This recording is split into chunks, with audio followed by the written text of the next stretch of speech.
Tobias Brennan aimed his rifle at the woman who'd just pulled a gun on him. "Lower it," he said. "You first," she spat back. Behind her, two more women climbed down from the stagecoach, one trembling, one silent as death. The letter in his pocket promised one bride. Three stood before him now, dust-covered and desperate, carrying secrets that would burn his life to ash. He lowered the rifle. She didn't. Before we begin, if you're watching from anywhere in the world, drop your city in the comments. I want to see how far this story travels. And subscribe, because what happens next will break your heart before it heals it. The gun didn't waver. Tobias kept his hands visible, the rifle now pointing at the dirt. The woman holding the pistol couldn't have been more than 17, all sharp edges and fury, her dark hair hacked short like she'd done it with a knife in the dark. Beatrice put it down. The voice came from behind her, older, steadier, but just as worn. The girl Beatrice didn't move. "Not till he proves he ain't like the others." "Ain't like what others?" Tobias asked quietly. "The kind that smile before they hit."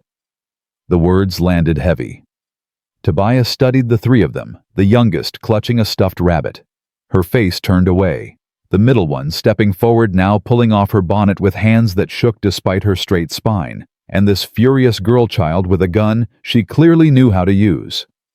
"My name is Evangeline Hartford," the middle one said.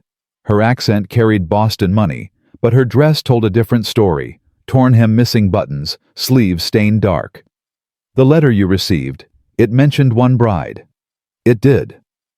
"I apologize for the deception." Her chin lifted. "My sisters had nowhere else to go. I couldn't leave them." Tobias looked past her to the stagecoach driver already turning the horses. "Wait." "I ain't waitin'," the driver called back. "Got a schedule. You got a problem, take it up with the agency." Dust swallowed him down the canyon road. Silence pressed in. The youngest girl couldn't be more than 10, still hadn't looked up. The rabbit in her arms was missing an ear. "How old's the little one?" Tobias asked. "Margaret's 10. Beatrice is 16. I'm 29. Evangeline's voice was rehearsed like she'd prepared this speech for weeks. "If you want us to leave, we'll walk to the next town. But please." Her control cracked. "Please let us stay one night. Just one. She hasn't slept in a bed in 2 months." Beatrice's gun finally lowered an inch. "Eva, don't beg." "I'm not begging. I'm negotiating." "With what?" Beatrice's laugh was bitter. "We got nothing." Tobias holstered his rifle. 3 pairs of eyes locked onto the movement, one defiant, one desperate, one still hidden. "Cabin's up the ridge," he said. "You can stay." "For how long?" Evangeline asked. "Long as it takes to figure this out." "Figure what out?" He looked at the 3 of them, broken, fierce, and fragile all at once. "Why you're really running." Evangeline's hands wouldn't stop shaking as she followed the cowboy up the narrow trail. Behind her, Beatrice muttered curses at every rock, and Margaret moved like a ghost, silent and small. The ranch stretched below them, not grand but solid. Fences that didn't sag. A barn with a roof. Horses that looked fed. "You live alone," Evangeline called ahead. 5 years now." "What happened to your wife?" Tobias didn't turn. "Apache raid. Her and my daughter both." The words were flat, final. Evangeline's prepared questions died in her throat. She'd rehearsed 20 ways to explain their presence, but none of them accounted for a man still bleeding from his own ghosts. They reached the cabin. Tobias pushed open the door, and the smell hit her cedar smoke leather coffee. Clean. Not the stale whiskey stench of her stepfather's house. Not the perfumed rot of the Boston boarding house where the madam had smiled while selling girls like cattle. Take Maggie inside," Evangeline said softly. "I ain't leaving you alone with him. He's had 2 chances to hurt us. He hasn't. Yet." But Beatrice moved, pulling Margaret past the threshold. Tobias waited until they were inside before speaking. The agency letter said you were a widow. Didn't mention sisters. I lied. Why? Evangeline met his eyes. They were gray-tired and far too knowing. Because no man wants a bride who comes with baggage. That what they are to you, baggage? Her throat tightened. That's what everyone else calls them. Tobias pulled off his hat, ran a hand through dark hair streaked with early gray. I asked what happened, why you're running. You gonna tell me, or we gonna dance around it till something bad follows you here? She'd promised herself she wouldn't cry. She'd cried enough in Boston in the stagecoach in every shabby hotel between here and hell. But his directness, the absence of pity, cracked something open. My stepfather owned a textile mill, she said. When my mother died, he decided we owed him for the roof over our heads. Beatrice fought back. He broke her wrist, so we ran. How long ago? 8 weeks. He looking for you? She nodded. He hired men. Pinkertons, maybe. We lost them in St. Louis, but... Her voice dropped. He won't stop. We're his property. That's how he sees it. Tobias was quiet for a long moment. Then, you know how to shoot? I what? Gun. You know how to use one? No. You'll learn. He stepped past her toward the cabin. Your sister does, apparently. That's a start. Evangeline caught his arm. The touch froze both of them. His forearm was corded muscle, under the worn sleeve, warm and solid. She released him like he'd burned her. Why are you helping us? She whispered. Tobias looked down at where her hand had been. Because somebody should have helped my wife when she asked. Nobody did. He moved toward the door. Get inside. Supper's in an hour. Inside the cabin was smaller than Evangeline expected, but cleaner. A stone hearth dominated one wall, a rough-hewn table the other. 2 chairs, a single bed in the corner, neatly made, shelves with folded blankets, a rifle rack. Everything spare, everything purposeful. Margaret stood by the window, still clutching her rabbit. Beatrice prowled the perimeter like a caged animal checking exits. There's a loft, Tobias said, pointing up. Rope ladder. You 3 take it. I'll sleep down here. We can't take your bed, Evangeline started. You just did. He moved to the hearth, began building a fire. There's a pump out back. Water's cold but clean. Outhouse is past the barn. You need anything, you ask. Don't go wandering mountain lions, come down at dusk. Beatrice stopped pacing. You always this bossy. You always this rude. Their eyes met 2 wills colliding. Then Beatrice laughed short and sharp. Maybe you ain't so bad. Maybe you ain't so scary. Don't bet on it. Tobias almost smiled. Almost. Food in the larder. Help yourself. I gotta check the horses. He paused at the door. Bolt this behind me. Don't open it unless you hear 3 knocks. Pause 2 knocks. You expecting trouble? Evangeline asked. Always. He left. The bolt slid home behind him, solid iron, well-oiled. Evangeline sagged against the door. He's hiding something, Beatrice said immediately. Everyone's hiding something. I don't trust him. You don't trust anyone. Can you blame me? Evangeline couldn't. She looked at Margaret, still silent, still frozen. Maggie, you okay? The girl's head moved barely a nod. You want to see the loft? We could make a nest up there, like we used to. Margaret's fingers tightened on the rabbit. For a moment, Evangeline thought she'd speak. Instead, she moved to the ladder, began climbing. Beatrice watched her go. She ain't talked in 6 weeks, not since... I know. If he hurts her, he won't. You don't know that. I know we're out of options. Evangeline moved to the larder, found flour, salt, dried meat. We stay quiet. We stay useful. We figure out our next move. What if there is no next move? Beatrice's voice cracked. Eva, what if he's the best we're gonna get? The question hung between them, terrible and true. Tobias didn't check the horses. They were fine. He walked to the edge of his property, where the land dropped away into purple shadow, and let himself shake.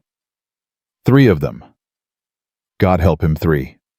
The girl with the gun reminded him of his daughter. Same fire, same refusal to bend. The little one's silence screamed louder than words. And Evangeline? He'd seen her type before. Boston money, broken pride, trying to hold together pieces that kept cutting her hands. She'd last maybe 3 weeks before she realized what frontier life actually meant. Dirt blood, loneliness that swallowed you whole. But that wasn't his problem. He'd give them shelter for a few days, then send them to the church in Silver Creek. Let the preacher's wife deal with it. He'd done his Christian duty. Except the little one's eyes when she'd climbed that ladder, haunted hollow, the same look his daughter had worn after watching her mother die, and the older girl's protective stance ready to kill or die for her sisters. And Evangeline's hands shaking, while her voice stayed steady. "Damn," he muttered. Behind him, smoke rose from his chimney, the first smoke in 5 years that meant something other than another night alone. He'd gotten used to the silence, learned to live in it like a grave he'd dug himself.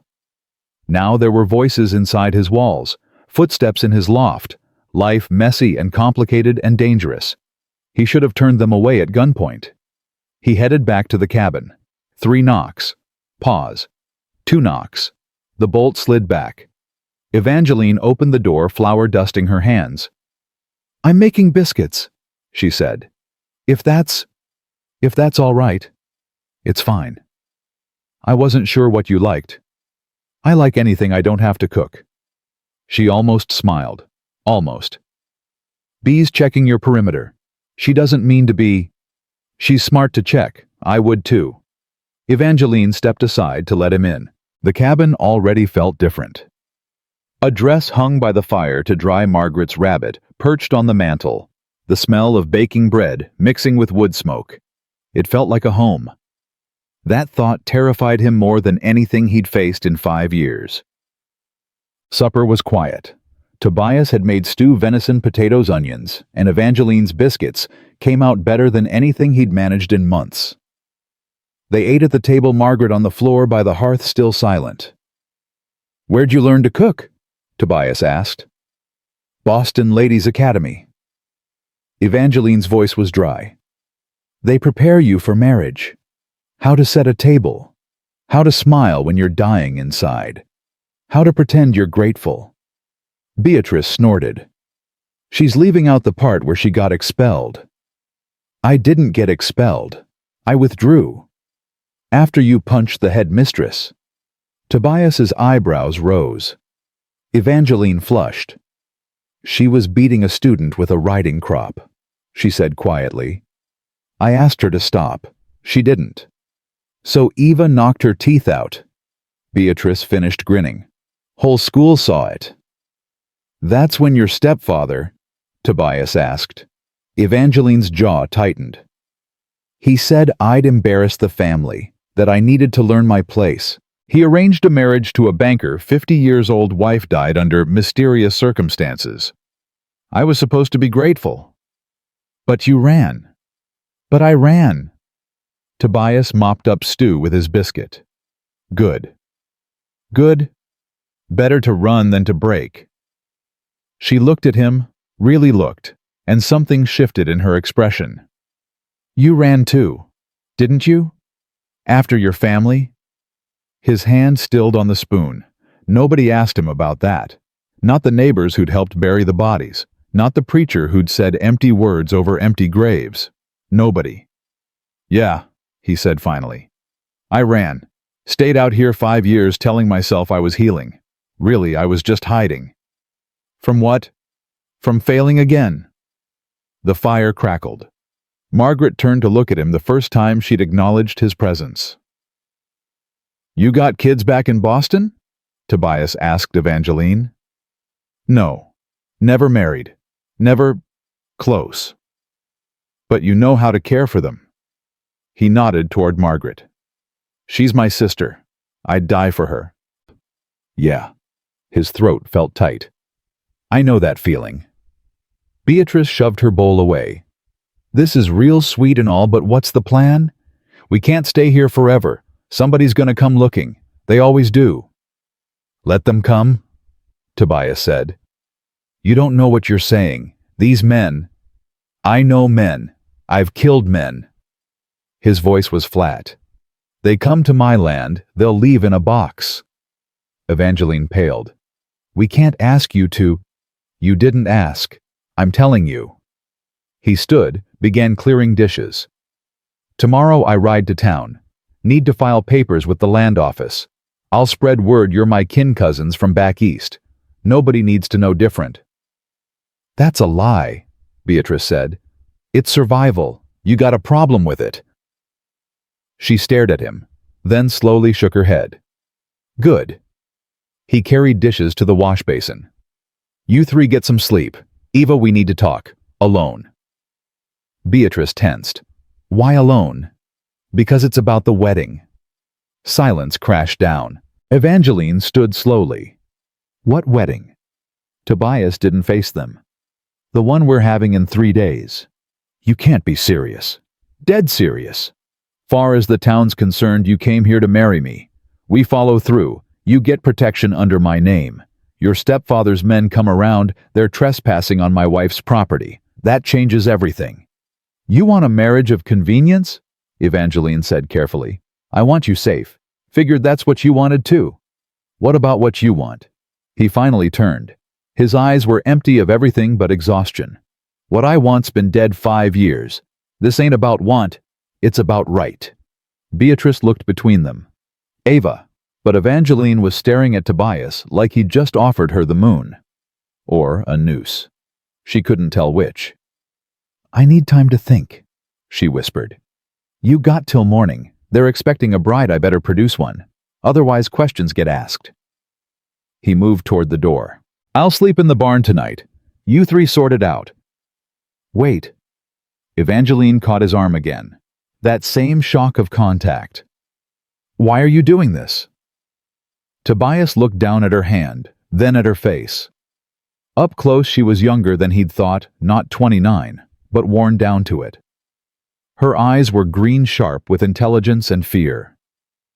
Because I got a chance to save somebody, he said quietly. I didn't take it last time. Won't make that mistake twice. He pulled free and left. The barn was cold and smelled of hay and horse. Tobias spread his bedroll in an empty stall but didn't sleep. Above him, through the cracks in the wood, he could see the cabin lamplight flickering in the loft window. They were talking, arguing maybe, deciding whether to trust a stranger who'd just proposed marriage like he was bartering for cattle. He couldn't blame them if they ran. Hell, part of him hoped they would. It'd be simpler, cleaner.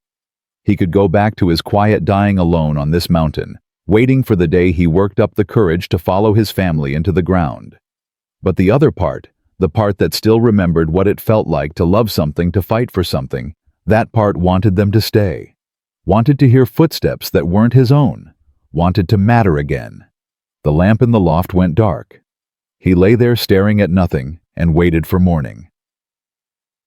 Dawn came gray and cold. Tobias woke to find Margaret standing in the barn doorway, silent as smoke. Her rabbit dangled from one hand. He sat up slowly. Morning. She didn't answer, just watched him with those 2 old eyes. You sleep okay? A nod. Barely. Your sister's up. Another nod. He stood, brushed hay off his shirt.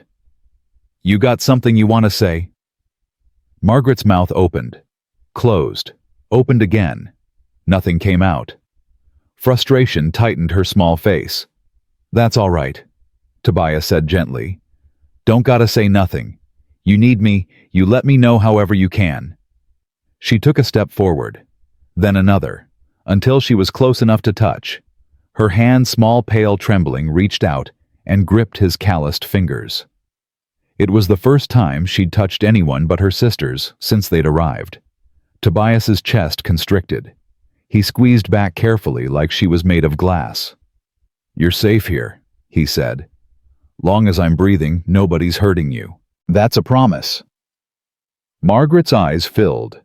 She didn't cry, just stood there holding on to him like he was the only solid thing in the world. When Evangeline appeared in the doorway, she froze. Took in the scene, her baby sister holding the hand of a man they'd known less than 24 hours. "Maggie?" Her voice was careful. Margaret didn't let go. "She came to me," Tobias said quietly. I know." Evangeline's eyes were wet. She doesn't touch people anymore. Not since. What happened to her?" Evangeline's face went white. "Our stepfather had friends.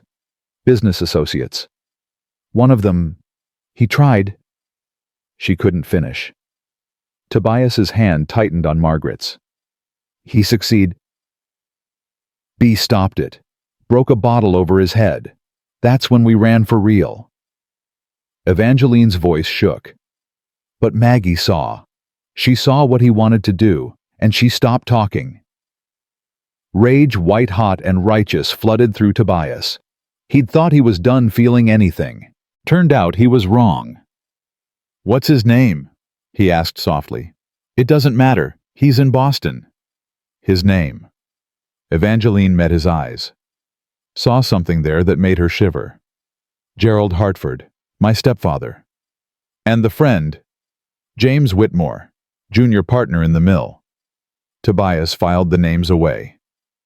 "If they come here, they die. You understand? They set foot on my land, they don't leave it. That's murder. That's justice." Margaret squeezed his hand tighter, like she agreed. Evangeline walked forward slowly. "My answer's yes." "To what?" "To marrying you. B and I talked all night. It's the smart move. The only move." She lifted her chin. "But I have conditions." "I'm listening." "This is a business arrangement. You get a housekeeper. We get safety and your name. Nothing more." "Agreed." "Separate beds. Always." "Agreed." "B and Maggie stay with us. Forever. If you try to send them away, I won't." "I'll burn this cabin down and leave." Tobias almost smiled. "You negotiate hard, Boston." "I've had to." "All right. 3 days we go to town. Get the preacher to make it legal." He looked down at Margaret. "You okay with that little bit?" Margaret nodded. Then slowly, she released his hand and walked to Evangeline, burying her face in her sister's skirts. "Thank you," Evangeline whispered. "Don't thank me yet. This ain't gonna be easy." "Nothing worth doing ever is." They had 3 days. Tobias spent them preparing. He rode to town alone that first morning, filed papers at the land office stating his intent to marry. The clerk, a narrow-faced man named Peters, raised an eyebrow. "Heard you got yourself a mail-order bride, Brennan." "Heard right." "Also heard she brought company." "Her sisters. They got nowhere else." Peters leaned back. "That gonna be a problem?" "Only if someone makes it one." Town's got opinions about a man living with 3 unmarried women. Tobias's hand drifted to his belt. "Town's got opinions about everything. Don't mean I gotta listen." Peters paled. "Just saying might be wise to make it official quick." "That's the plan. Saturday noon. Tell the preacher." He left before Peters could ask more questions. Stopped at the general store, bought fabric cheap but sturdy enough for dresses. The shopkeeper, Mrs. Chen, wrapped it without comment, but her eyes were curious. "For your bride?" she asked. "For my family." She smiled at that genuine warmth. "Congratulations, Mr. Brennan. Been too long you been alone." He nodded, paid left. Rode back to the cabin as the sun peaked. Found Beatrice on the porch, his rifle across her lap, cleaning it with competent hands. "Figured you'd need this working right," she said, not looking up. "You know guns." "Our stepfather taught us to shoot. Said ladies needed to defend their virtue."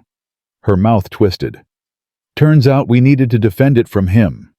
Tobias sat on the step below her. "Where'd you learn to clean a rifle?" "Books. I read a lot. Eva thinks I'm reckless, but I ain't stupid. Never thought you were. She looked at him finally. 16 years old, but her eyes were ancient. You really gonna marry her? Yeah. Why, you could find a woman who ain't damaged, who ain't got 2 extra mouths to feed. Maybe I don't want undamaged. Maybe I want real. Beatrice worked the bolt smooth and practiced. She'll try to earn her keep. Cook clean all that. But she's stubborn and proud. She won't let you see when she's hurting. You telling me how to handle my wife? I'm telling you, if you hurt her, I'll kill you in your sleep. Tobias met her eyes.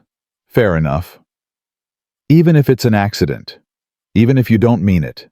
Men always got excuses. I won't hurt her. They all say that. I ain't them. Beatrice set down the rifle.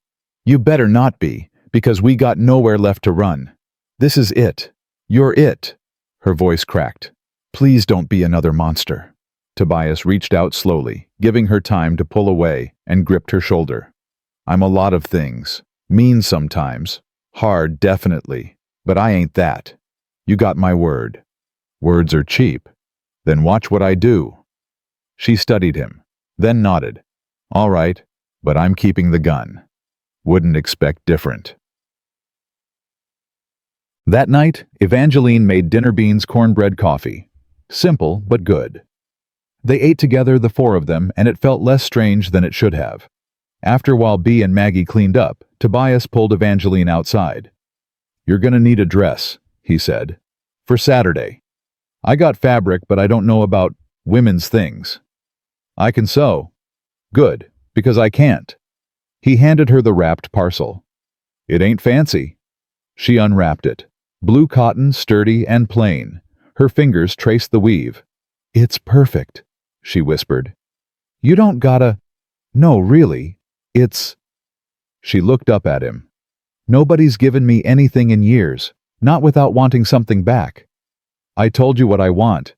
Safety for you 3. Company, maybe. Someone to talk to who ain't a horse. That's all.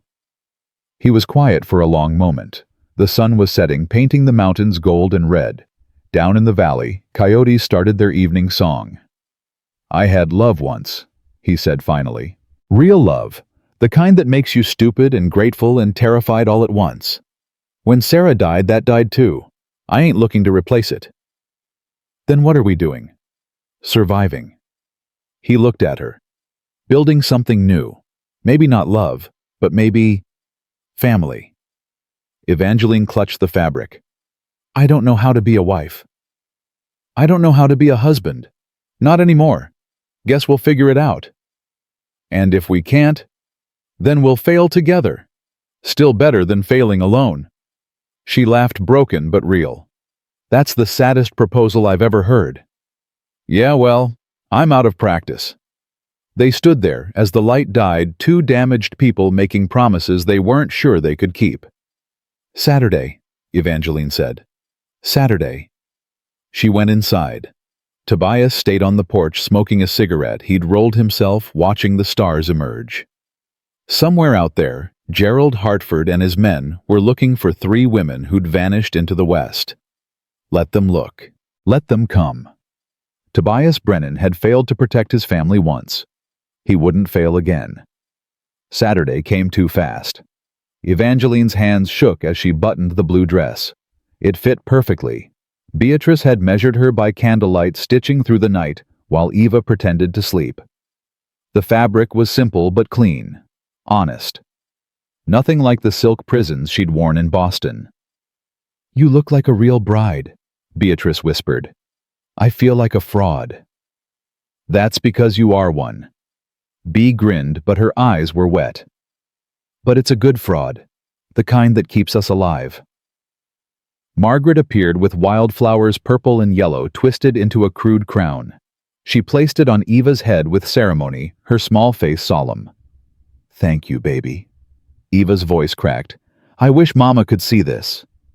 She'd tell you to run, Beatrice said flatly. Probably. But she ain't here, and we're out of running room. Downstairs, Tobias waited in his only suit, black wool, smelling of cedar and mothballs. He'd shaved, cut his hair, almost looked civilized except for the colt on his hip. "You're wearing a gun to our wedding?" Eva asked. "I'm wearing a gun everywhere. Get used to it." "The preacher won't like it." "Don't much care what the preacher likes." They rode to town in the wagon, all four of them silent as mourners. The road wound through pine forest, then opened onto Silver Creek's main street. 20 buildings, maybe. Church at the end, white paint peeling. People stared. Eva felt their eyes like brands. The shopkeeper sweeping her porch stopped mid-stroke. Two men outside the saloon elbowed each other, whispering.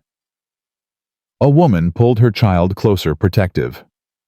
"They're judging us," Eva breathed. "Let them." Tobias's jaw was set. "We ain't here for their approval." But when they reached the church, a crowd had gathered. 20 people, maybe more. Too many.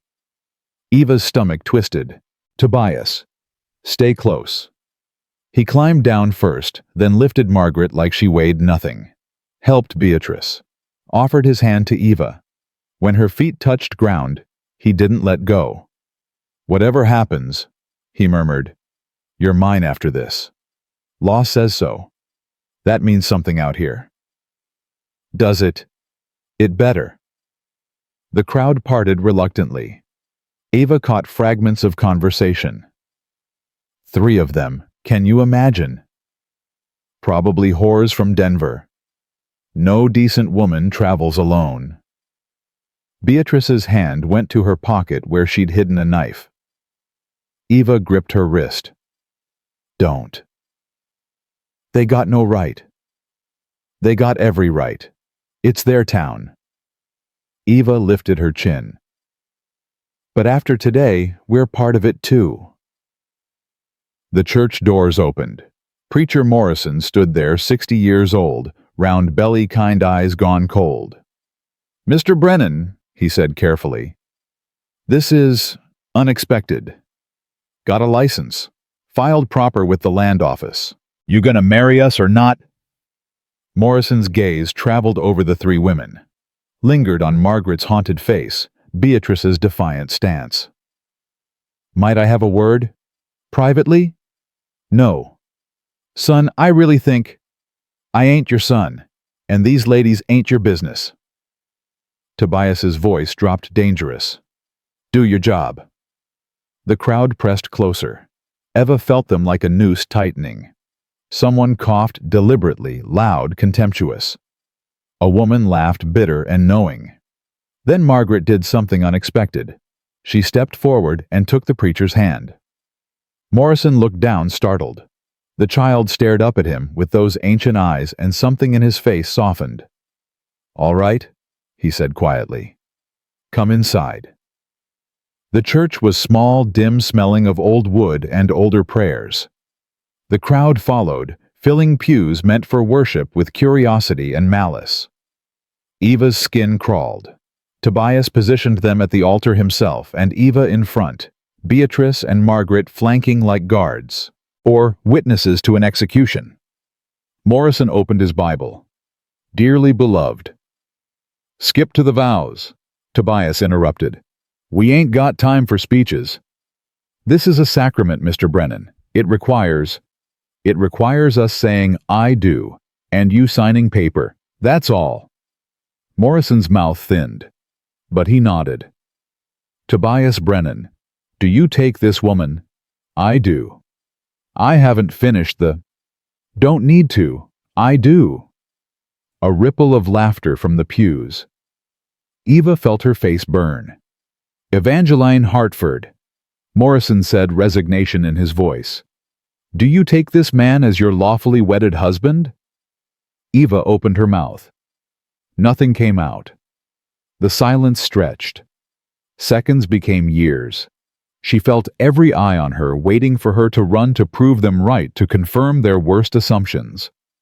Tobias's hand found hers, squeezed once, not demanding, just there. "I do," she whispered.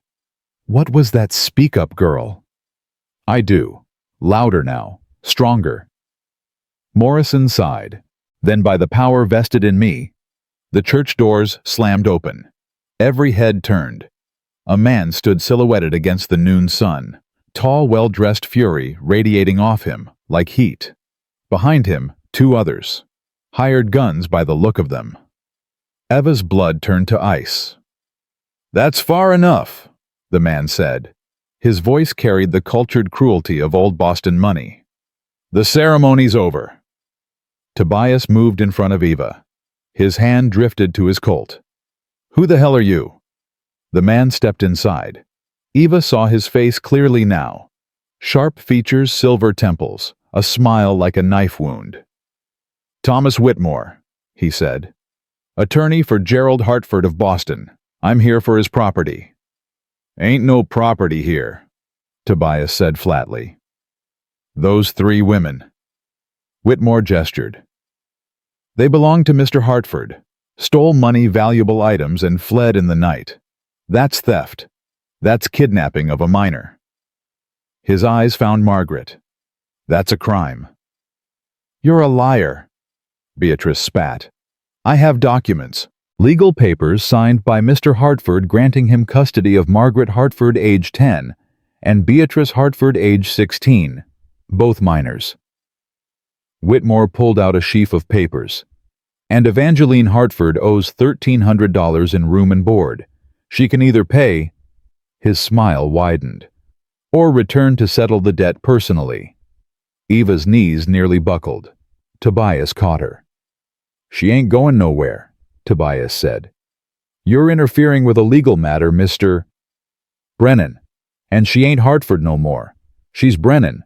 We just got married." "Interesting." Whitmore's eyes gleamed. "Because that ceremony wasn't completed. No pronouncement, no signature. Legally, she's still Hartford." "The hell she is. The hell she isn't." Whitmore turned to Morrison. "Preacher, did you complete the ceremony?" Morrison looked between them, trapped. I hadn't yet pronounced them." "Then they ain't married." Whitmore snapped his fingers. His men moved forward. "Ladies, you're coming with us." Beatrice pulled her knife. Tobias pulled his gun. The church erupted into chaos. Women screamed. Men dove for cover. One of Whitmore's men drew Tobias, fired first. The bullet took him in the shoulder, spinning him into the pews. "Next one's in your head," Tobias said calmly. "Get out." Whitmore didn't flinch. "You just shot a man in a church, in front of witnesses. That's attempted murder." "That's self-defense. He drew first." "Did anyone see him draw?" Whitmore looked around. "Anyone?" Silence. Terrified, complicit silence. "That's what I thought." Whitmore straightened his coat. "Sheriff's been notified. He'll be here shortly. When he arrives, you'll be arrested. And these women will be returned to their rightful guardian." He smiled at Eva. "Should have paid your debts, Miss Hartford. Would have saved everyone a lot of trouble." Eva's world tilted. This was it. End of the road. Boston had sent its monster, and he was smarter than they'd expected. Then Margaret stepped forward. Everyone froze. The child walked straight to Whitmore, her rabbit dangling from one hand.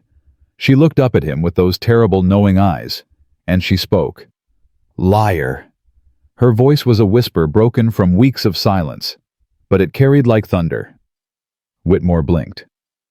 "What did you say, liar?" Louder now. "You're a liar. Gerald isn't our guardian. He killed our mother. He hurt Beatrice. He tried to—" Her voice broke. "He tried to hurt me." The church went dead silent. "That's a serious accusation," Whitmore said carefully. "It's the truth." Tears streamed down Margaret's face, but she didn't look away. "You're helping him because he pays you, but he's bad. He's evil, and I won't go back. I'll die first." "Margaret." Eva started forward. "No." The child's voice cracked like a whip. "I'm done being quiet. I'm done being scared." She turned to the crowd. "Gerald Hartford beat my mother until she bled inside. The doctor said it was pneumonia, but she had bruises. I saw them. Beatrice tried to protect me, so he broke her wrist. Eva tried to run, so he locked her in the cellar for 3 days. His friend James." She looked at Whitmore. Your brother James. He came to my room at night. He touched me. Beatrice stopped him, but he was going to... That's enough. Whitmore's composure cracked. You're a child. You don't know what you're... I know exactly what I'm saying. Margaret's hands shook, but she stood tall. And if you take us back, I'll tell everyone. The newspapers, the police, everyone. I'll scream it until somebody listens. Whitmore's face went white with rage. He lunged for her. Tobias moved faster. The Colt's barrel caught Whitmore across the jaw, dropping him like a stone. His remaining man reached for his gun. Beatrice's knife flashed, opening a red line across his forearm. He yelped, stumbled back. Get out, Tobias said quietly. Take your boss. Don't come back. The sheriff can find me on my ranch, anytime he wants. Tobias cocked the hammer. But you're done here. The man dragged Whitmore up, blood streaming from his split lip. They retreated, fury and humiliation warring on their faces. The church doors slammed shut. For a long moment, nobody moved. Then Morrison cleared his throat. Well, that was unprecedented. We still getting married or not? Tobias asked. Morrison looked at Eva, at the three of them standing together like soldiers after battle. Something shifted in his expression. By the power vested in me, he said firmly, I now pronounce you husband and wife. He snapped the Bible shut. Mr. Brennan, you may kiss your bride, and God help anyone who tries to stop you. Tobias turned to Eva. Her face was streaked with tears, her flower crown askew. She looked like she'd been through war. She was beautiful. May I? He asked quietly. She nodded, unable to speak. He kissed her brief, chased a seal on a contract, more than a promise of passion. But when he pulled back, something had changed. They were bound now, legal, real. Thank you, she whispered. Don't thank me yet. That was just the opening round. They signed the papers, Tobias's handwriting blocky, and sure, Eva's elegant, despite her shaking hands. Morrison witnessed his signature, a benediction and a warning. You're legally married now, he said. But that doesn't end this. Men like Whitmore don't quit. Let him come back, Beatrice said. Her knife was still out, still bloody. I got more for him. Morrison looked at her, 16 and feral and completely serious. Child, there's a difference between bravery and suicide. Yeah, suicide's quicker.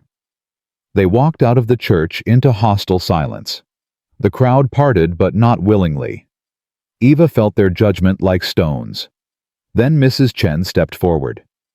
Congratulations, Mr. and Mrs. Brennan, she said loudly, deliberately. Welcome to our town. It wasn't much, but it was something. They rode home in tense silence. Margaret pressed between Eva and Beatrice. Tobias driving with one hand, the other on his gun. Every shadow could hide an ambush. Every bend in the road could be a trap. But they made it to the ranch unmolested. Inside the cabin, they collapsed. Eva sagged against the table. Beatrice paced like a caged animal. Margaret curled into a ball by the fire, her rabbit clutch tight. That was stupid, Beatrice said finally. Maggie, that was so stupid. You could have... I'm not sorry. Margaret's voice was still rough, unused. I'm done being quiet. Quiet keeps us alive. No, quiet kept us scared. Margaret looked at her. I want to be brave like you. Beatrice's face crumpled. She dropped to her knees, pulling Margaret into a fierce embrace. You are brave, you idiot. You're the bravest. Tobias moved to the window, watching the tree line. They'll be back, Whitmore and his men. When? Eva asked. Soon. Maybe tonight. Maybe tomorrow. He checked his rifle, smooth and practiced. Sheriff might come too, asking questions. What do we tell him? The truth. Man drew on me in a church. I defended my family. Your family. Eva tested the words. They felt foreign, dangerous. We've known you 3 days. Yeah, and in 3 days, You've given me more reason to fight than I've had in 5 years. He turned from the window. I meant what I said in there. You're mine now, all 3 of you. That means I protect you. With everything I got. Even if it costs you everything. Already lost everything once. Ain't scared of losing it again. Eva crossed to him, close enough to see the scar on his temple, the silver threading his hair. Why are you really doing this? Told you. No, the real reason. She lowered her voice. Why does a man who's been dead 5 years suddenly decide to live? Tobias was quiet for a long time. Outside wind moved through the pines carrying the scent of coming rain. Because Margaret reminded me what it costs to stay silent, he said finally. Because Beatrice reminded me what it means to fight. And because you... He met her eyes. You reminded me that some things are worth the risk. What things? This, family, home, mattering to somebody who ain't yourself. Eva's breath caught. She'd expected practicality, strategic thinking, not this raw honesty that cut deeper than any lie. I don't know how to be a wife, she whispered again. And I don't know how to be alive. Guess we're even. He touched her cheek, brief, careful. We'll figure it out. Or we won't. But either way, we're in this together now. Thunder rumbled in the distance. Night came fast and hard. Rain hammered the roof, turning the world outside to mud and darkness. Tobias checked every window, every door, his rifle never far from his hand. Beatrice kept watch from the loft, her knife on her lap. Margaret finally slept exhausted from speaking for the first time in weeks. Eva made coffee, needing something to do with her hands. She was married. The word felt surreal. She'd walked into that church as one person and walked out as another. Mrs. Brennan, property legally, protection practically. But what was she really? You're thinking too loud, Tobias said. He'd come up behind her, silent as a ghost. Sorry. Don't be. I'm thinking too, just quieter. He took the coffee cup she offered. You can take the bed tonight. I'll sleep down here. We're married. People can expect whatever they want. I made you a promise. Separate beds always. I keep my promises. What if I don't want separate beds? The words were out before she could stop them. Tobias froze, cup halfway to his lips. You don't mean that. I might. Her cheeks burned. I don't know what I mean. I'm terrified and confused, and I don't want to be alone tonight. Eva. Not like that. I can't. She pressed her palms against her eyes. God, I'm making this worse. Tobias set down his cup. Listen to me. You're scared. That's natural. You just got married to a stranger because monsters were chasing you. Your whole life's been turned upside down. But that don't mean you gotta... I know, you're right. She lowered her hands. I'm sorry. That was inappropriate. Wasn't inappropriate. Was human. His voice gentled.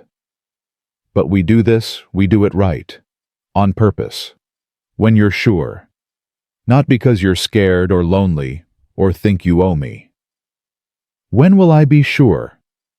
When you stop asking that question. She almost smiled. You're wiser than you look. I'm older than I look. That's different. They stood in the firelight, 2 people learning the shape of their new reality. Outside, the storm raged. Inside, something tentative and fragile began to grow. Thank you, Eva said finally. For today, for Margaret, for all of it. She spoke. Tobias's voice was rough. That little girl found her voice in front of a room full of people trying to take her. That's something. She trusts you. I don't know how, but she does. Kids know things. They can smell bad on a person. He looked at the loft where Margaret slept. She'll have nightmares tonight, probably for a while. How do you know? Because I still have them. 5 years later, I still wake up screaming sometimes. He met her eyes. You asked why I'm doing this. That's part of it. Maybe if I can save them, I can finally forgive myself for not saving mine. That's not how guilt works. I know, but a man can try. Upstairs, a floorboard creaked. Beatrice's silhouette appeared at the loft's edge. Someone's coming, she hissed. Horses. 3, maybe 4. Tobias moved to the window, rifle up. Eva's heart hammered. This was it. The reckoning she'd known was coming. Put out the lamps, Tobias ordered. Eva, get Margaret. B, you know how to shoot. I can learn fast. He tossed her a pistol from his gun belt. Safety's here. Point squeeze, don't pull. Got it. Got it. Eva climbed the ladder, found Margaret already awake, eyes wide. It's okay, baby. We're okay. Are they here, the bad men? I don't know, but Tobias won't let them hurt us. You promise? Eva thought about making promises she couldn't keep, then decided some lies were mercy. I promise. The hoofbeats stopped. Voices carried through the rain, low, urgent male. Then a knock. Brennan Sheriff Tucker. Open up. Tobias relaxed slightly. That's the law, not Whitmore. Can you trust him? Eva whispered. About to find out. Tobias cracked the door rifle, still visible. Sheriff, hell of a night for a visit. Tucker was in his 50s, weather-worn and tired. Water streamed off his hat. Can I come in? Depends. You alone. Got 2 deputies. They're staying mounted. Tucker's eyes found Eva in the shadows. Mrs. Brennan, congratulations on your marriage. Thank you. Mind if we talk official business? Tobias stepped aside. Tucker entered, dripping on the floor, eyes cataloging everything: the rifle, the women, the tension. Coffee, Eva offered. Much obliged. Tucker sat at the table. Tobias remained standing, positioned between the sheriff and the loft. I hear there was trouble in town today. Man pulled a gun in church. I defended my family. That how you see it? That's how it was. Tucker sipped his coffee. Thomas Whitmore tells a different story. Says you assaulted him without provocation, shot his associate. His associate drew first. Ask anyone who was there. I did. Funny thing, nobody seems to have seen that part clearly. Tucker's eyes were sharp. Convenient, wouldn't you say? I'd say people see what they want to see, or what they're paid to see. That's a serious accusation. It's a serious situation. Tobias leaned forward. Those women are running from abuse. Real abuse. The little one testified to it in front of the whole congregation. You gonna ignore that? Tucker looked at Margaret, now visible in the loft. Is that true, child? Margaret nodded. Her voice came out small but clear. Gerald Hartford hurt us. He hurt my mama until she died. His friend tried to hurt me. We ran because we had to. And Mr. Whitmore is being paid to bring us back. Eva descended the ladder. The papers he showed were forgeries. Gerald has no legal custody. He was never our guardian, just our mother's husband. When she died, we became orphans, free to go where we chose. You have proof of that. I have her death certificate. It lists her maiden name, Margaret Milton, not Hartford. She never took his name. Tucker's eyebrows rose. That's convenient too. It's the truth. I can have it sent from Boston. It'll take weeks, but I can prove it. In the meantime, Whitmore's demanding I arrest your husband for assault and attempted murder. Then arrest me, Tobias said calmly. Take me in. But they stay here. They stay safe. Toby, Eva started. No argument. I knew what I was getting into. Tucker studied them, this strange, desperate family formed from necessity and defended with violence. I ain't arresting anyone tonight, but this ain't over. Whitmore's got connections, money. He'll push this. Let him push. He'll bring federal marshals if he has to. Then they'll die too. Tobias's voice was flat, final. Tucker stood slowly. I'm gonna pretend I didn't hear that. But Brennan, you're walking a dangerous line. Only line I'm walking is the one between my family and anyone trying to hurt them. That's noble. Also stupid. Tucker moved to the door. Get that death certificate. Fast. It's your only legal protection. Because right now, all you got is a gun and a bad attitude. Against Whitmore's lawyers. That won't last. He left. The door closed. The sound of horses faded into rain. He's right, Eva said quietly. We need proof. Real proof. How long will it take? Beatrice asked. If I wire my old school teacher, maybe 2 weeks, if I can convince her to help. Can you? I can try. Tobias relit the lamps. His face was carved granite. In the meantime, we prepare. Be tomorrow, I teach you to shoot properly. Ava, you too. Maggie. He looked up. You think you could watch the road, be our lookout? Margaret nodded solemnly. I can be brave. I know you can. They settled in for what was left of the night. Tobias took first watch.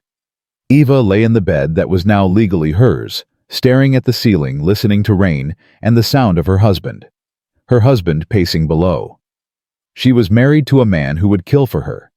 She was terrified of what that meant, and worse, she was starting to trust it. Dawn broke gray and sullen. The storm had passed, leaving the world scrubbed clean and treacherous. Tobias was already outside checking perimeter by the time Eva woke. She found Beatrice in the kitchen, attempting breakfast with the competence of someone who'd never cooked a full meal in her life. Need help, Eva offered. Need a miracle. How do you not burn eggs? Practice. Eva took over, amused despite everything. You know you don't have to cook. Tobias never asked. I gotta do something. Can't just sit around waiting to die. We're not going to die. You don't know that. No. But I know we survived yesterday. That's enough for now. Beatrice was quiet watching Eva work. You like him, Tobias? I barely know him. That ain't what I asked. Eva cracked eggs into the pan, buying time. He's different than what I expected. Different how? Honest. Violent when he needs to be, but not cruel. He could have turned us away, could have taken what he wanted. He didn't. Doesn't mean he won't. No, but it means he might not. Eva looked at her sister. We have to trust somebody eventually, B. We can't run forever. Why not? Running kept us alive this long. Running kept us breathing. That's not the same as living. Before Beatrice could answer, Tobias came in. His face was grim. Found tracks. 3 horses circled the property last night, after Tucker left. Whitmore, Eva breathed. Or his men. They're scouting, learning our patterns. He grabbed his rifle. We're moving up the shooting lessons, now. They spent the morning on the far side of the barn, where gunshots wouldn't carry to town. Tobias set up bottles on fence posts, showed them how to stand, how to aim, how to breathe. Beatrice was a natural, quick-focused, angry enough to make every shot count. Eva was terrible. I can't do this, she said after missing the 6th time. You can. You're thinking too much. Tobias moved behind her, adjusted her arms. Feel the weight. Don't fight it. Work with it. His hands on her shoulders were calloused, warm, steady. Eva forced herself to focus on the target, not the man. Squeezed the trigger. The bottle exploded. There, Tobias said, satisfaction in his voice. Now do it again. By noon, she'd hit 3 out of 10. Beatrice had hit 9. Margaret watched from the porch, learning through observation. She can't shoot, Eva said quietly. She's too young. Age don't matter when someone's breaking down your door, Tobias replied. But we'll wait. Let her find her voice first. Then her aim. They were heading back to the cabin when they saw the dust. A single rider coming fast. Tobias pushed the women behind him. Get inside. Lock the door. I'm staying, Beatrice said. I'm staying. The rider resolved into a woman, young blonde, riding like she'd been born on horseback. She reined in hard, breathless. Mrs. Brennan. Yes? Eva said carefully. I'm Caroline Tucker, the sheriff's daughter. She dismounted, urgent and determined.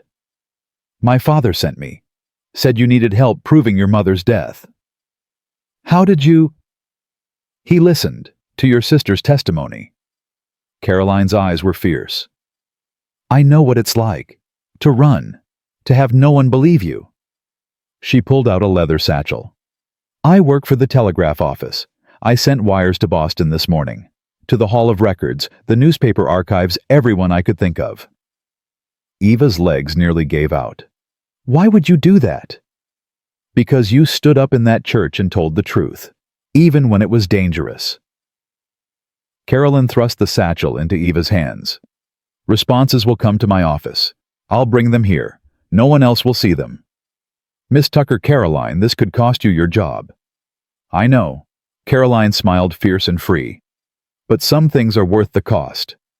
She rode off before Eva could thank her properly. Inside the cabin, Eva opened the satchel. Inside was paper, ink, sealing wax. Everything needed to write letters to build their defense to fight back with the only weapon they had left. Words.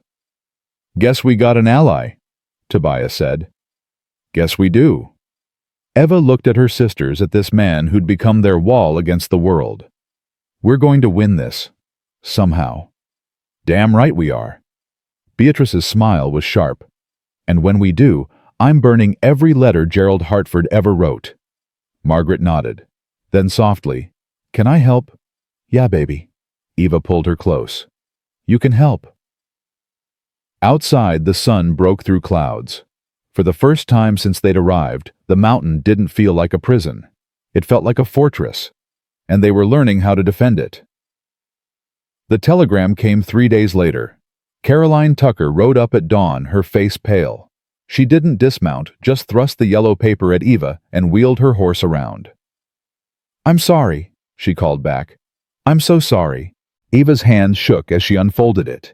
Tobias moved beside her, reading over her shoulder. Records destroyed. Stop fire at Hall. 1881. Stop.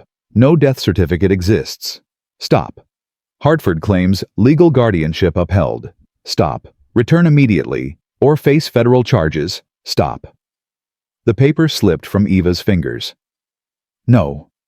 Her voice was hollow. No, that's not possible. I had it. I saw it. Fire could have been real, Tobias said carefully. Or it could have been bought. You mean Gerald? Man with enough money can make anything disappear. Records, witnesses, truth. His jaw tightened. Probably paid someone to torch the building the minute you started asking questions. Beatrice appeared in the doorway, took one look at their faces and understood. We're out of time. We got time, Tobias corrected. Just less of it. How much less?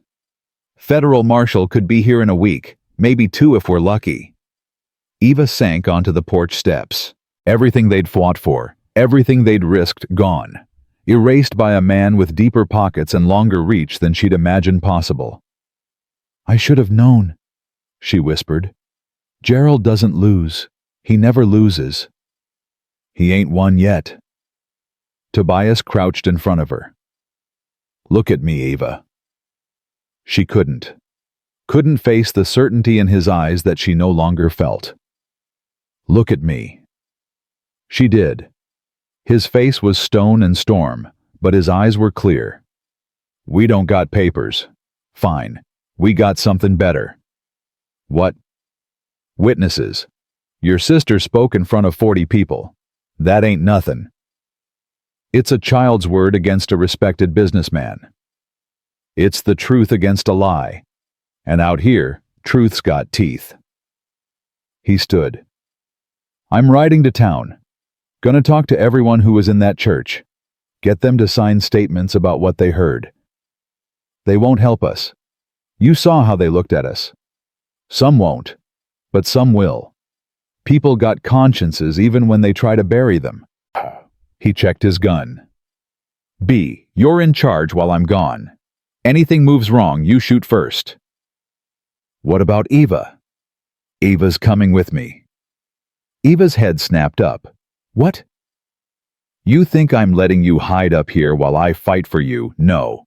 You stand with me. Show them you ain't running. He offered his hand. Show them you ain't afraid. But I am afraid. Then show them you're fighting anyway. That's worth more. She took his hand. Let him pull her up.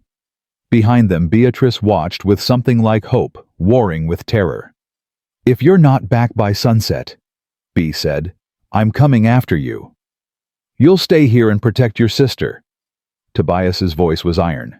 That's an order. Since when do I take orders from you? Since you started living under my roof. But his eyes softened. I'll bring her back, kid. I promise. They rode into Silver Creek just after noon. The town felt different, quieter, tenser, like a rope pulled too tight. People watched from doorways but didn't approach. Eva felt their stares like accusations. Where first? She asked. The church. Morrison's honest at least. He'll talk. But when they reached the church, it was locked. A sign on the door read, Services suspended until further notice. That's not normal, Eva said. No, it ain't. Tobias tried the door anyway. Solid. Someone got to him. Whitmore. Maybe. Or fear did the job for him. Tobias turned. All right, we do this the hard way. Door to door. They started with Mrs. Chen's general store. She was behind the counter sorting fabric, and her smile faltered when she saw them. Mr. Brennan, Mrs. Brennan. Mrs. Chen, we need to talk about what happened at the church. Her hands stilled. I don't know what you mean. You were there. You heard Margaret testify. I heard a frightened child tell stories. They weren't stories. You don't know that. But her eyes flickered with guilt. I'm sorry. I can't get involved. Can't or won't. Does it matter? She looked away. I have a business, a reputation. If I take sides against a man like Thomas Whitmore, he'll destroy you, Eva finished quietly. I understand. Do you? Mrs. Chen's voice broke. My husband and I came here with nothing. Built this store with our hands. One word from the wrong person and it all disappears. Can you honestly ask me to risk that? Eva wanted to argue. Wanted to rage at the injustice of good people choosing silence over courage. But she just nodded. Thank you for your time. They tried 6 more shops. Got 6 more versions of the same answer. Fear dressed up as practicality. Cowardice wearing the mask of common sense. By the time they reached the saloon, Eva was ready to break. This is pointless. No one's going to help us. One person's all we need. Tobias pushed open the saloon doors. Inside, 3 men nursed drinks at the bar. The bartender, a scarred man named Dutch, looked up. Brennan, figured you'd be halfway to California by now. Why would I run from my own home? Because smart men know when they're beat. Dutch poured whiskey without being asked. Whitmore's been here. Spread a lot of money around. Lot of promises, too. What kind of promises? The kind that says anyone who helps you will regret it. The kind backed by lawyers and guns. Dutch slid the glass across. He's got the sheriff nervous. Got the mayor sweating. Hell, he's got half the county convinced you kidnapped those women. That's a damn lie. Maybe, but it's a lie with power behind it. Dutch looked at Eva. No offense, ma'am, but you picked a bad enemy. I didn't pick him. He picked me. One of the men at the bar turned older, grizzled, with eyes like chips of flint. You the Hartford girl, the one who spoke up. My sister spoke. I married Mr. Brennan. Why? The question was blunt, demanding. Eva felt Tobias tense beside her. Because I needed protection. Because we had nowhere else to go. Because... She stopped, realizing the truth as she said it. Because he offered without asking for anything in return. That's rare. The man studied her. Then Tobias. Name's Jack Cordell. I was in that church, heard what the little one said. And I believe her. He drained his glass. I got a daughter, same age. If someone hurt her the way that child described, his voice went hard. I'd burn the world down. So you'll sign a statement. I'll do better. I'll testify. Cordell stood. In front of a judge, a marshal, whoever. That child didn't lie. I saw her face. No one's that good an actress. Eva's throat tightened. Thank you. Don't thank me yet. One voice ain't enough to beat a man like Whitmore. Cordell pulled on his coat. But I know others who were there. Good people who are scared but not gutless. Give me a day. I'll talk to them. He left. The saloon fell silent. Dutch wiped down the bar. You just got yourself a fighting chance. Slim but real. That's all we need, Tobias said. They stepped back into the street. The sun was lower now, shadows stretching long. Eva felt something like hope trying to take root in her chest. Maybe we can actually... The gunshot cut her off. Tobias grabbed her, pulling her into the alley as another bullet punched into the wall where she'd been standing. Screams erupted. People scattered. Stay down. Tobias shoved her behind a water trough, his gun already out. Where is he? Rooftop, across the street. Another shot closer, wood splintered. He's got the high ground. Can you hit him? Not without exposing myself, and he's got friends see there, 2 more in the alley opposite. Eva looked. 2 men with rifles positioned to create a crossfire. They were trapped. They're not trying to arrest us, she breathed. They're trying to kill us. Yeah. Whitmore changed tactics. Tobias fired twice, forcing the rooftop shooter to duck. When we move, you run for the horses. Don't look back. I'm not leaving you. Eva. No. She grabbed the derringer from her boot, the one Beatrice had made her carry. You said we stand together, so we stand. He looked at her like she'd grown a second head. Then impossibly he grinned. You're gonna get us killed, Boston. Maybe. But we'll die married. That's supposed to be comforting. Another shot. This one took Tobias's hat clean off his head. Son of a... He fired back, rapid and precise. One of the alley shooters went down. Then the sheriff appeared, shotgun in hand, bellowing. Stand down! Everyone stand down! The shooting stopped. Tucker marched into the middle of the street, fearless or stupid or both. Whoever's shooting you got 3 seconds to show yourself before I start arresting everyone I see. Silence. Tense and fragile. 1. The rooftop shooter shifted, visible, now young, scared, clearly hired muscle. 2. Boots hit the ground. The shooter ran, disappearing around a corner. The remaining alley shooter followed. Tucker lowered his shotgun. Brennan, you alive? Unfortunately. Tobias stood, pulling Eva up. They tried to kill us. I saw. Got witnesses too. Tucker's face was grim. This just became attempted murder. Federal marshal or not, I can't ignore that. Can't or won't. Don't push me, Brennan. I'm on your side, believe it or not. Then arrest Whitmore.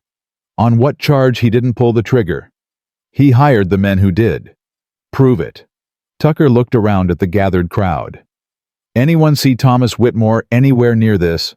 Silence. Damning, complicit silence. That's what I thought. Tucker spat into the dirt. Get out of town, both of you, before they try again. We came here for help. And you got people shooting at you instead. Take the hint. Tobias's jaw worked, but he nodded. Come on, Eva. They mounted their horses, every eye on them. Eva felt the weight of it, the fear, the judgment, the relief that it was her being hunted and not them. Then a voice called out. I'll sign. It was a woman, middle-aged, plain, clutching her shawl like armor. I was in the church. I heard that child.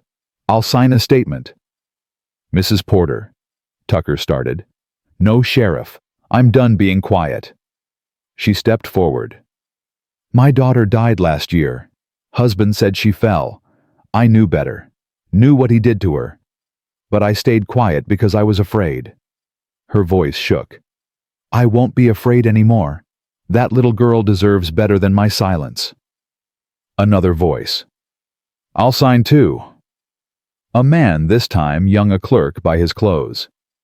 I got a sister. If someone hurt her... He swallowed. I'd want someone to stand up. Then another. And another. 6 people total stepping out of the crowd like they were walking into fire. Eva's eyes burned. Thank you, all of you. Tucker looked at them, something like pride, mixing with resignation on his face. All right, we'll do this official. Everyone to my office. Now.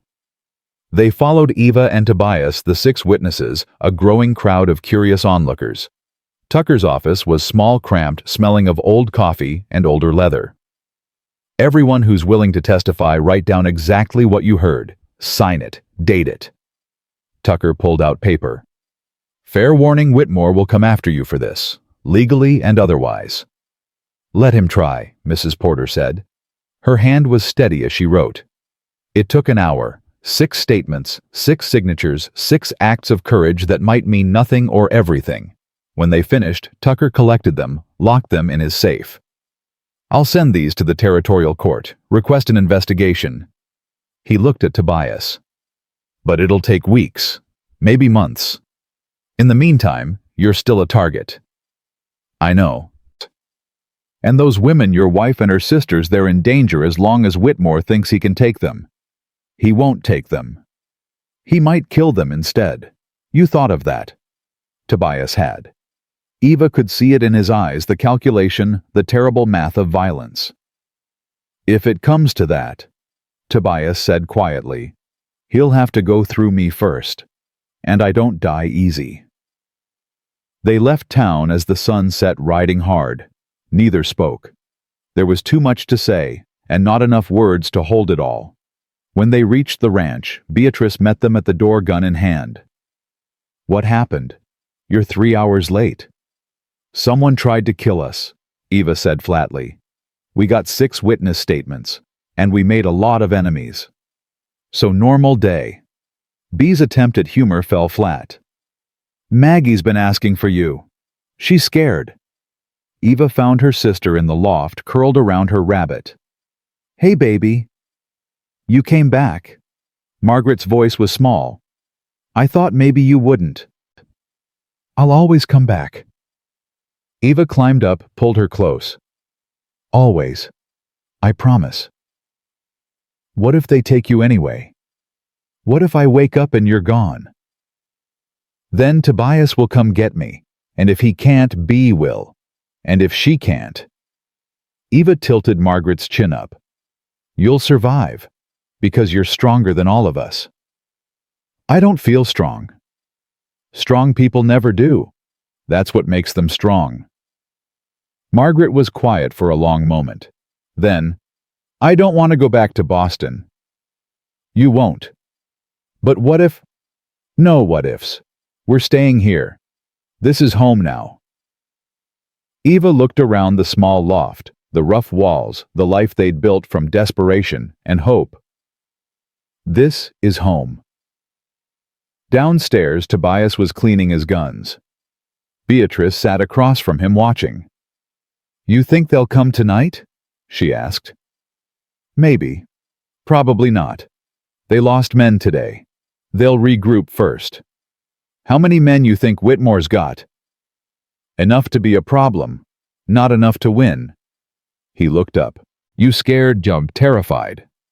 Good. Fear keeps you sharp. It's when you stop being scared that you get killed. You ever scared? Tobias was quiet. Then, every damn day. Been scared since Sarah died. Scared I'll fail. Scared I'll lose what little I got left. Scared I'll... He stopped.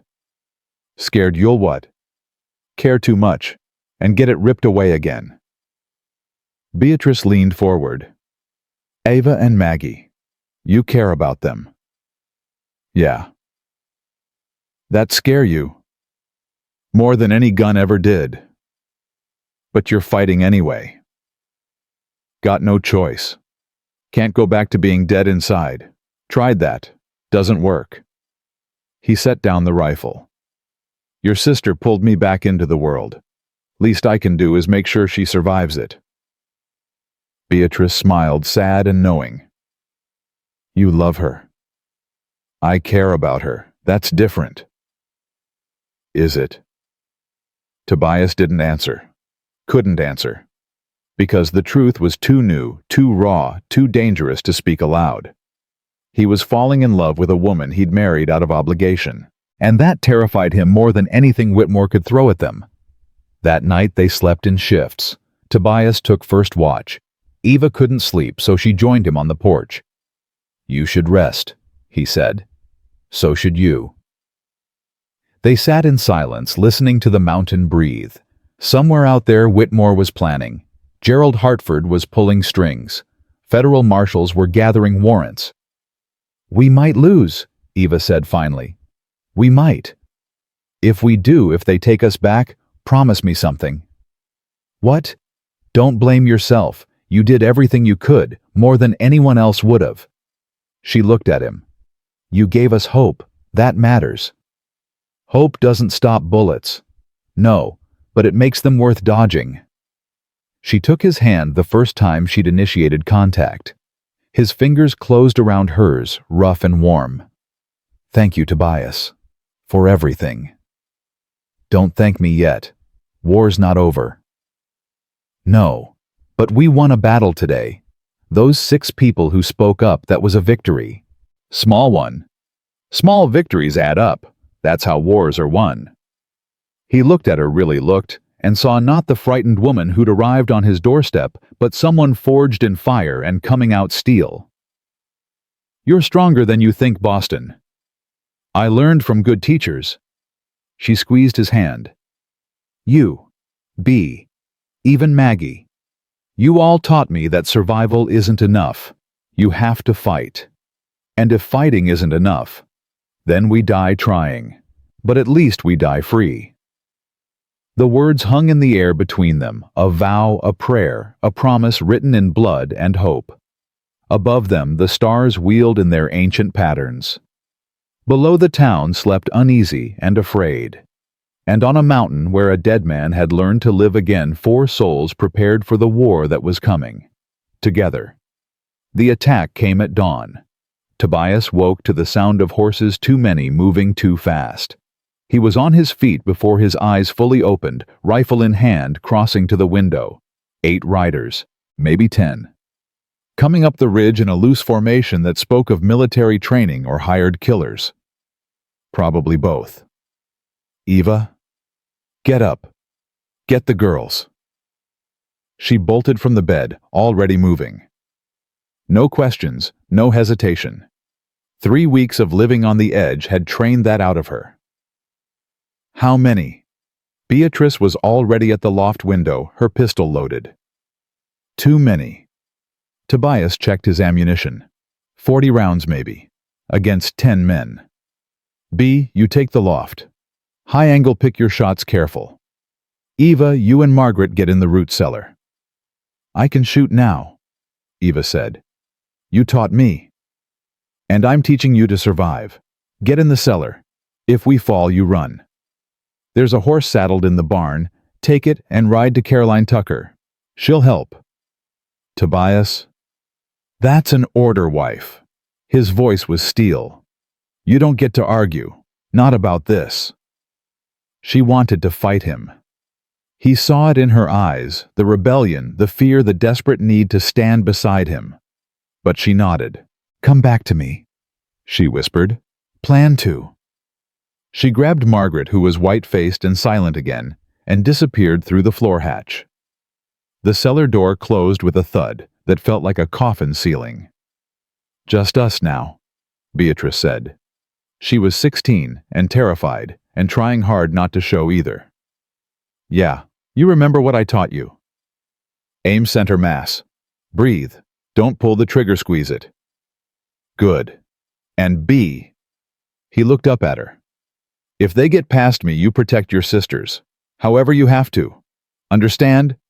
I understand. The riders were close now.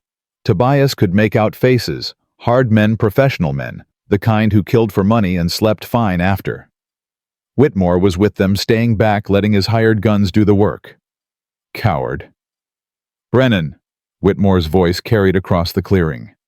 You got one chance to walk away from this. Send out the women, ride out yourself. We'll call it settled.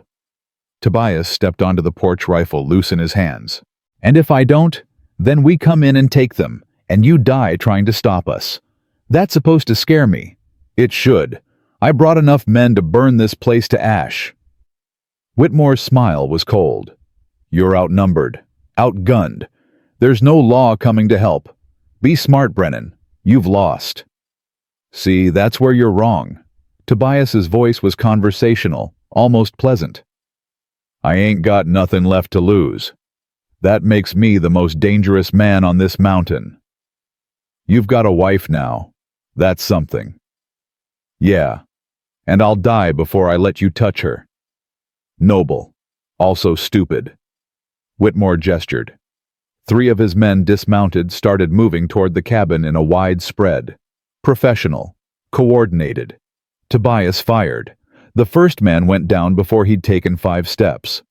The others scattered, returning fire. Bullets punched into the cabin walls, shattered windows. Beatrice fired from the loft, missed, fired again. Someone screamed. Good shot, Tobias called up. I was aiming for his head. His leg works too. The fight was chaos, smoke and noise and the sharp crack of rifles. Tobias moved from window to window, never staying in one place. The hired guns were good, but he knew this cabin. Every angle, every weakness, every place they'd try to breach.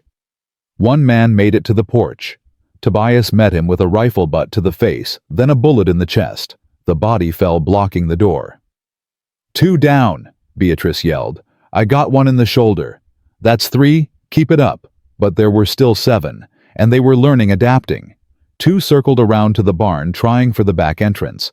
Another took position behind the water trough, laying down, covering fire.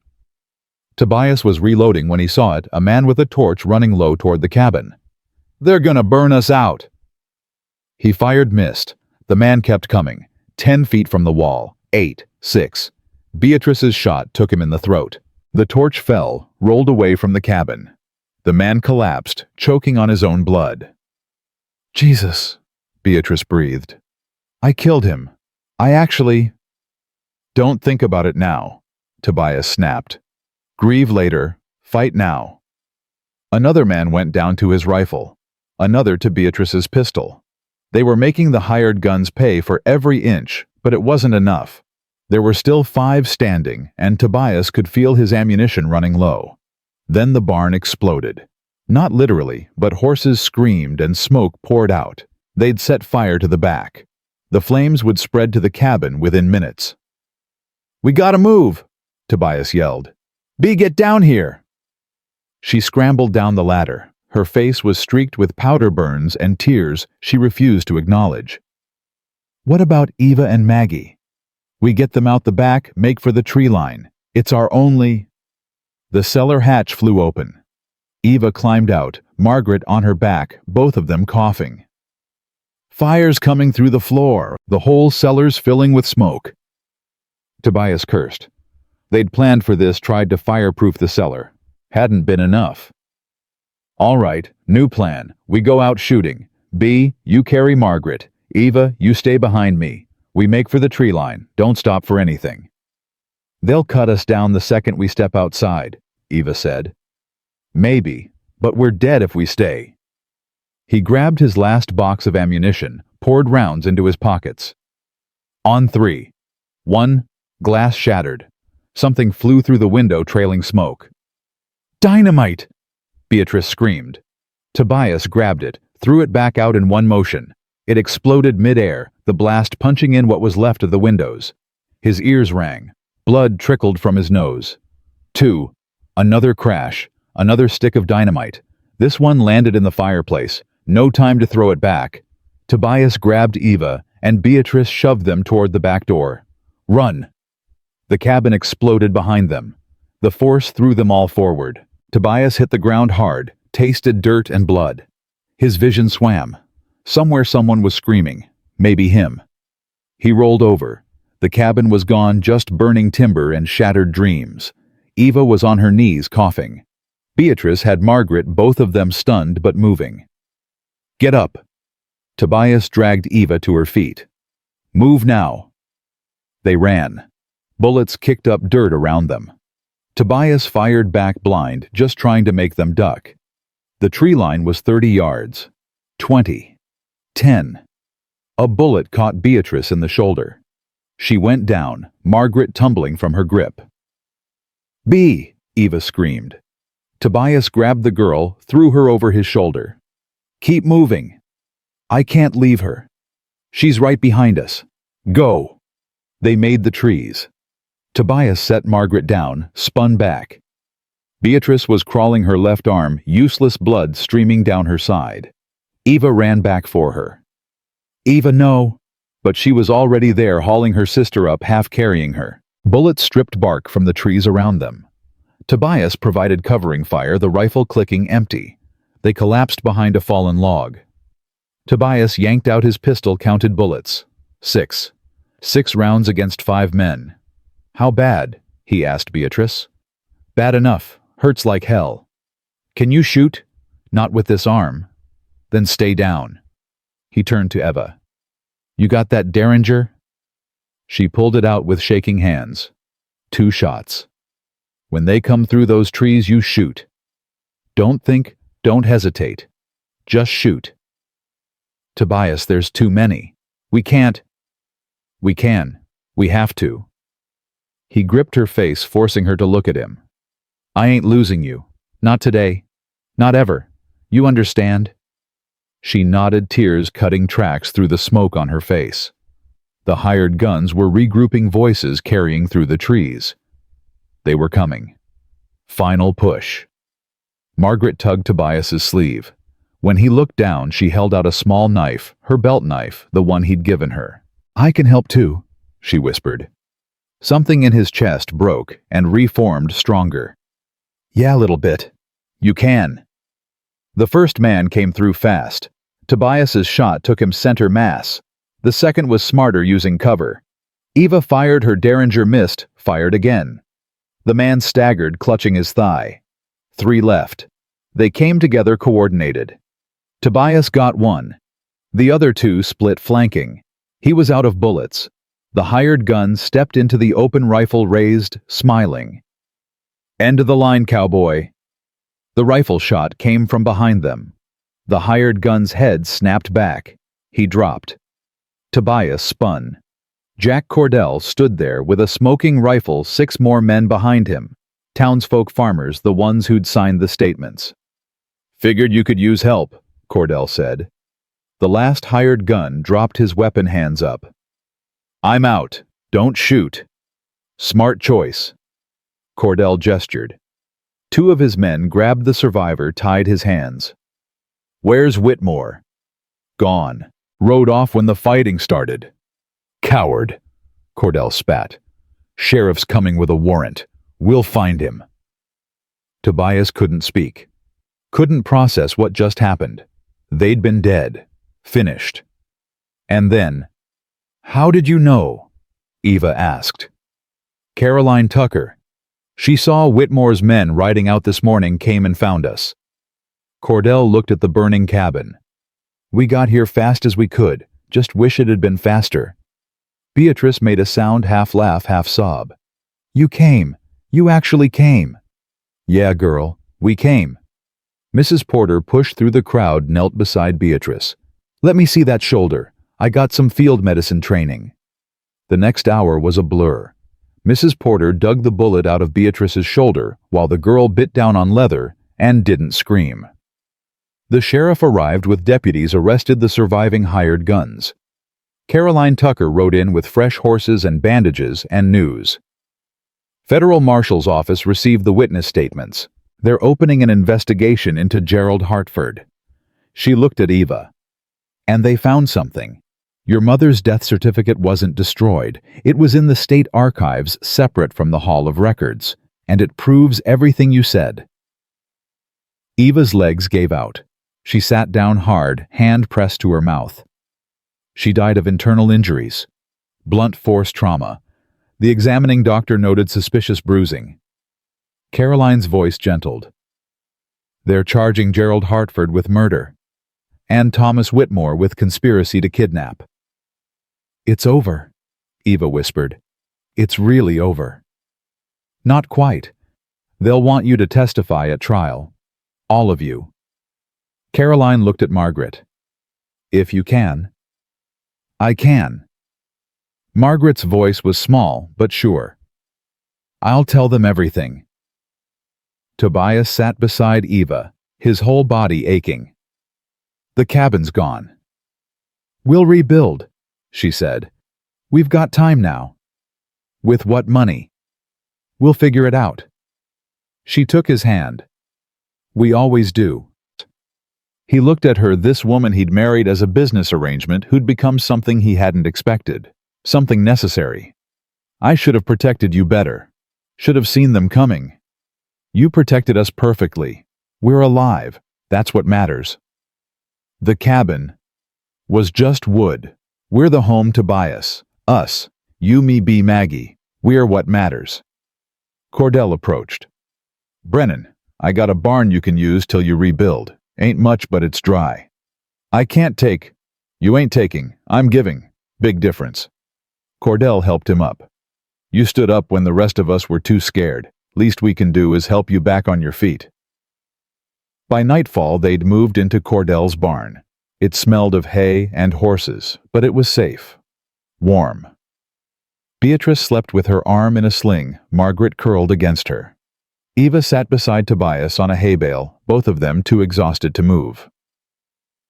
We lost everything, she said quietly. Not everything. We got each other. Is that enough? He was quiet for a long moment. Yeah, I think it is. She leaned against him. He put his arm around her shoulders, tentative, careful, like she might break. She didn't. Just pressed closer. I lied to you, she said. About what? When I said this was just business. Just a marriage of convenience. She looked up at him. It stopped being that somewhere between the church and the cabin.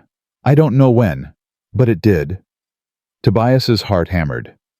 Ava, you don't have to say anything. I needed you to know. In case, her voice broke.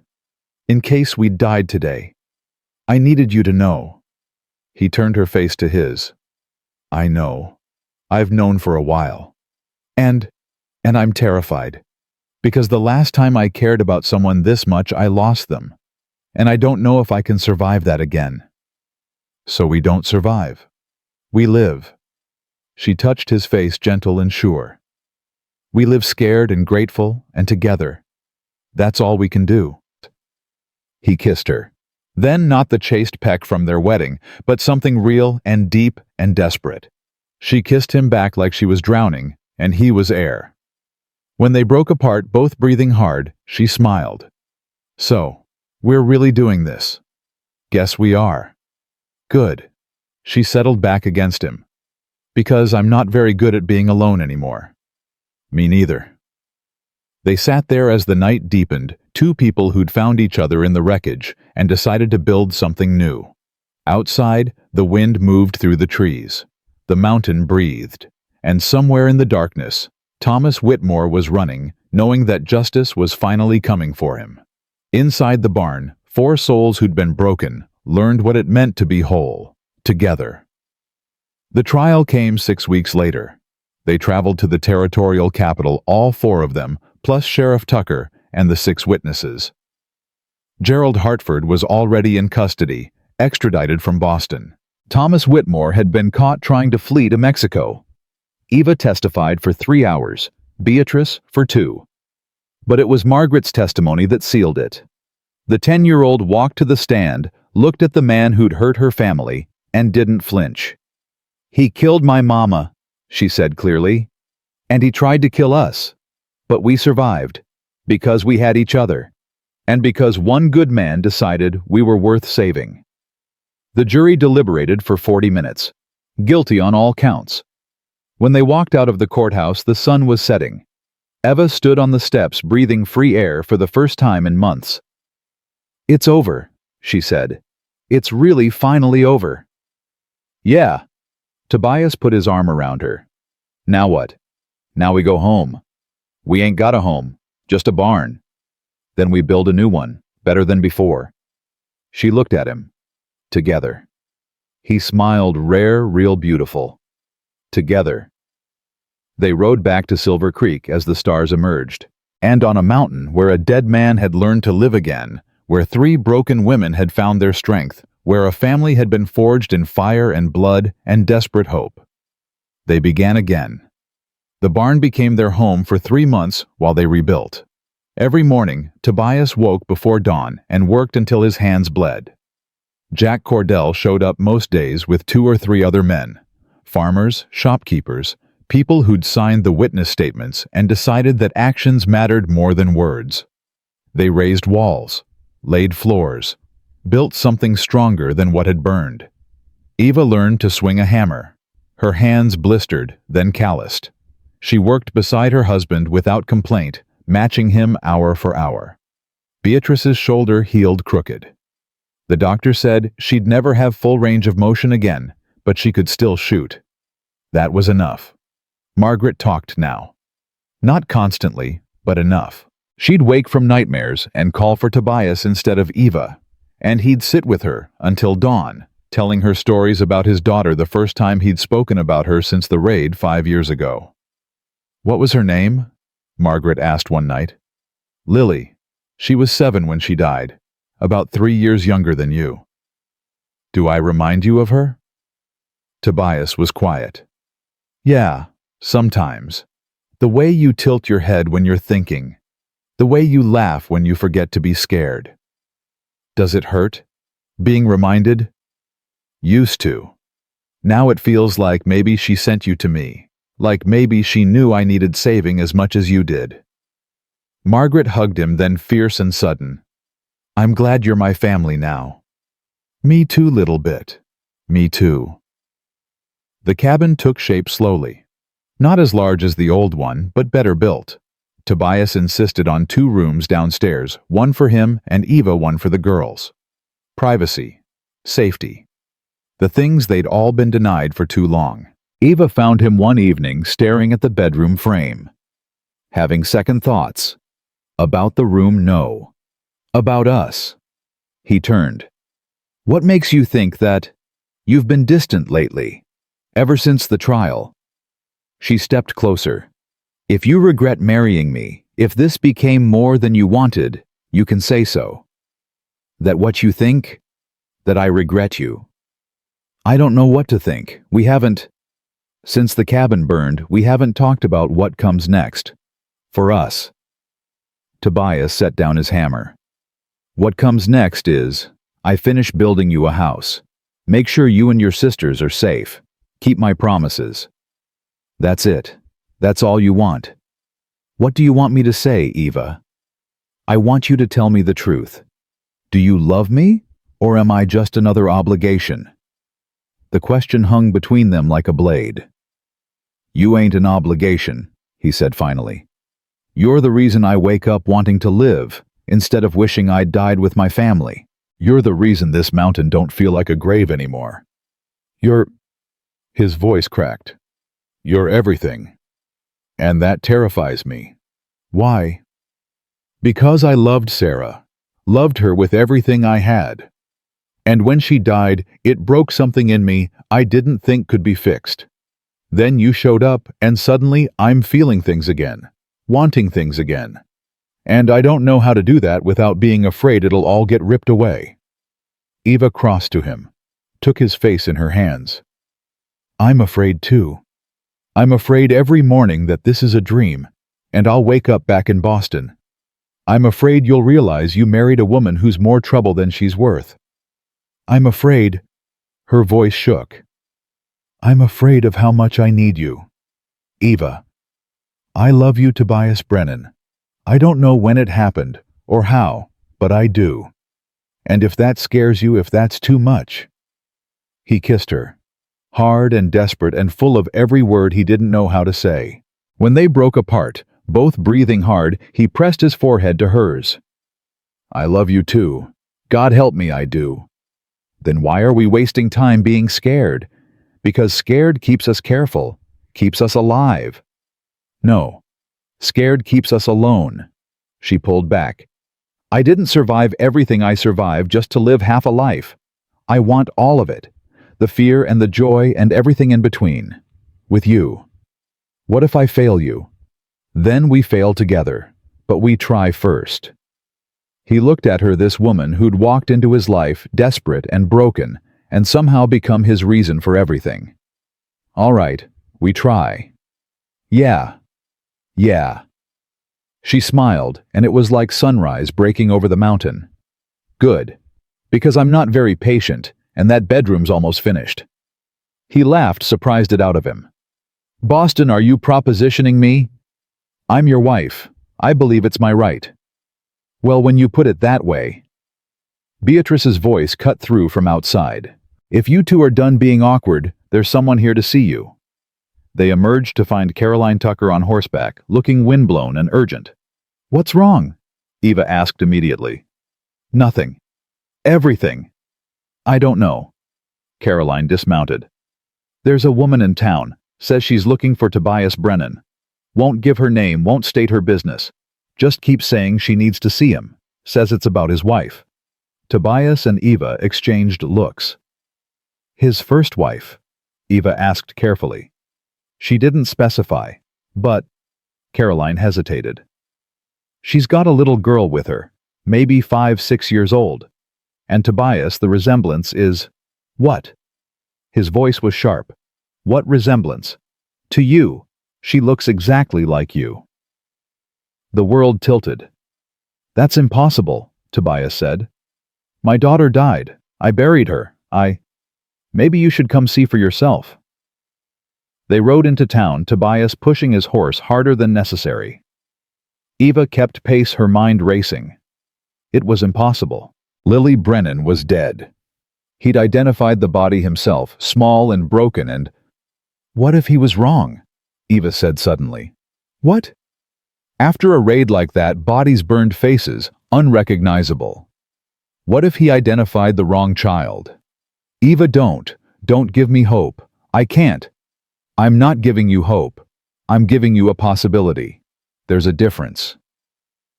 They reached town. The woman was waiting outside the general store holding a child's hand. The moment Tobias saw her, he stopped breathing. The girl had his eyes, his jawline, his hair dark and wild. The woman stepped forward. She was native Apache by her clothes. Her face was scarred, one eye clouded with blindness, but her good eye was sharp and knowing. Tobias Brennan. He couldn't speak, just nodded. My name is Nayland. 5 years ago, after the raid on your ranch, I found a child, barely alive. White girl, maybe 2 years old, hidden under bodies. She looked at the girl beside her. I raised her as my own, called her Amma. It means water in my tongue because she cried rivers when she woke. That's not... Tobias's voice was broken glass. My daughter died. I saw her. You saw a child who looked like her. The raid was chaos. Many died. Many were burned beyond recognition. Nolan's voice gentled. But this one lived, and as she grew, she started asking questions about the people in her dreams, the man with gray eyes, the mother who sang. I realized she remembered. Tobias sank to his knees. The little girl watched him with curiosity and something else. Recognition. Papa, she said softly, the word in English, not Apache, like it had been waiting 5 years to emerge. Tobias made a sound that wasn't quite human. Eva moved to his side, her hand on his shoulder. How do you know she's his? Eva asked. Not unkindly, but carefully. How can you be sure? Nolan reached into her bag, pulled out something wrapped in cloth. When she unwrapped it, Eva's breath caught. It was a child's dress. Torn, blood-stained, but clearly expensive. Hand-stitched with tiny flowers. I found her wearing this. Nalin said. And this. She held out a locket. Tobias took it with shaking hands, opened it. Inside were two tiny portraits, him and Sarah younger smiling. Oh God, he breathed. Sarah made her wear this. Said it would protect her. I thought it was superstition. I thought... The little girl Lily Amma, whoever she was now, stepped closer. You're crying. Why are you crying?